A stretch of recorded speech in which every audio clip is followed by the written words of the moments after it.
Halo semuanya, selamat datang kembali di channel yang penuh cerita seru. Hari ini kita akan kembali menyelami kisah Raka Aditya, si jenius yang super malas, Nisa Pramesti, si ketua kelas ambisius, dan Pak Budi yang selalu pusing 7 keliling. Siap-siap, karena episode ini bakal bikin kalian geleng-geleng kepala sekaligus kagum. Di episode sebelumnya, kita udah lihat sekilas gimana Raka dengan segala kemalasannya. Tapi kali ini, kemalasannya itu justru jadi sorotan utama. Cerita kita dimulai saat pengumuman nilai ujian. Pak Budi, guru kita yang sabar tapi sering stres, tiba-tiba mematung. Matanya melotot, menatap kertas ujian yang dipegangnya dengan tangan gemetar. 100 sempurna, seru Pak Budi. Suaranya tercekat antara kaget dan tak percaya. Seketika kelas yang tadinya sepi langsung gempar. Semua kepala menoleh ke belakang, ke arah sumber keributan. Dan di sana, di bangkunya, Raka Aditya masih terlelap pulas. Ya, dia tidur selama ujian. Kok bisa dapat 100? Mustahil. Mustahil. Dia kan tidur sepanjang waktu, teriak salah satu murid.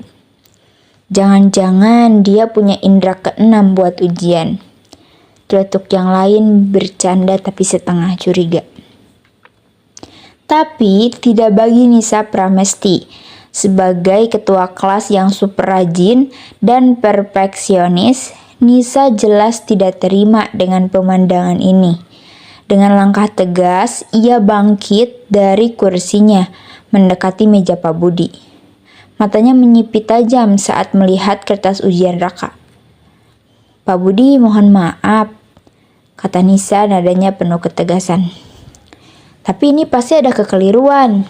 Tanpa menunggu lama, Nisa langsung menunjuk ke arah kertas ujian Raka. Perhatikan Pak, langkah penyelesaiannya terlalu singkat. Bahkan untuk soal C, dia menggunakan rumus pintas yang tidak pernah diajarkan di kurikulum ini. Pak Budi tampak bingung. Dia membandingkan jawaban Raka dengan kunci jawaban. Jawaban akhirnya benar, tapi Nisa benar. Cara ini tidak lazim, gumam Pak Budi. Masih berusaha mencerna. Mendengar itu, Nisa semakin yakin. Ia menoleh ke arah Raka yang masih rebahan di mejanya. Dengan nadanya sinis, ia berkata, "Raka Aditya, kau pasti menyontek atau membocorkan soal. Tidak mungkin orang yang malas sepertimu bisa menjawab soal-soal itu tanpa belajar." Mungkin karena mendengar namanya disebut atau karena merasa tidurnya terganggu. Raka perlahan mengangkat kepalanya. Ia menghela napas panjang, seolah bangun adalah tugas paling berat di dunia. Dengan wajah datar dan mata yang masih setengah tertutup, Raka menjawab, menyelesaikan masalah dengan cara paling efisien adalah prinsip hidup. Ia menatap Nisa dengan tatapan tajam, meski wajahnya tetap mengantuk. Kenapa harus membuang energi dengan 10 langkah jika 2 langkah sudah cukup? Ucapan Raka membuat Pak Budi akhirnya memutuskan untuk mengujinya. Baiklah Raka, buktikan. Jelaskan rumus pintas yang kau gunakan untuk soal C. Kalau kau benar-benar tahu, kau tidak menyontek, kata Pak Budi sambil menunjuk papan tulis yang sudah ada soal C. Dengan langkah yang sangat lambat, Raka menyeret kakinya maju ke depan kelas. Nisa berdiri tegang di samping papan tulis. Di dalam hatinya ia berkata, "Ayo Raka, tunjukkan kalau kau hanya pura-pura pintar." Raka mengambil spidol dan alih-alih menulis rumus panjang, ia justru menggambar sebuah diagram sederhana di papan tulis. Soal C meminta kita mencari X. Semua orang mencoba mencari Y terlebih dahulu. Padahal Jika kita asumsikan Z, yaitu energi yang terbuang, adalah nol, karena kita dihadapkan pada skenario ideal. Wajah Raka tetap cuek, tapi pandangannya tajam saat ia menyelesaikan rumusnya di diagram.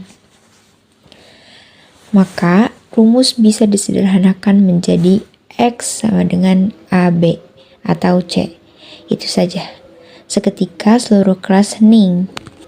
Nisa melongo menatap rumus sederhana Raka, lalu membandingkannya dengan rumus rumit di buku catatannya. Pikirannya kalut. Kenapa? Kenapa aku tidak memikirkan itu? Dia benar, itu adalah penyelesaian yang paling hemat waktu dan energi. Pak Budi pun hanya bisa menghela napas. Dia meletakkan tangan di dahinya antara lega dan bingung. Ya, itu secara teknis benar. Solusi yang sangat efisien. Begitu selesai menjelaskan, Raka sudah kembali ke kursinya, bersiap tidur lagi. Ia menatap Nisa dengan tatapan seolah berkata, "Puaskah kau sekarang?" Lalu menguap lebar. "Kalau begitu, saya boleh tidur lagi kan?" Nisa mengepal tangan, kesal luar biasa. Kejeniusan Raka tidak bisa dikalahkan oleh kerja kerasnya. Dalam hati, ia berteriak, "Ini tidak bisa diterima. Prinsipnya salah. Orang pintar tidak boleh malas. Aku akan membuktikan bahwa kemalasan ini ada batasnya." Seolah mendengar keinginan Nisa, Pak Budi tiba-tiba mengumumkan sesuatu yang penting. "Baiklah anak-anak, kita akan memasuki unit baru. Proyek ilmu pengetahuan terapan.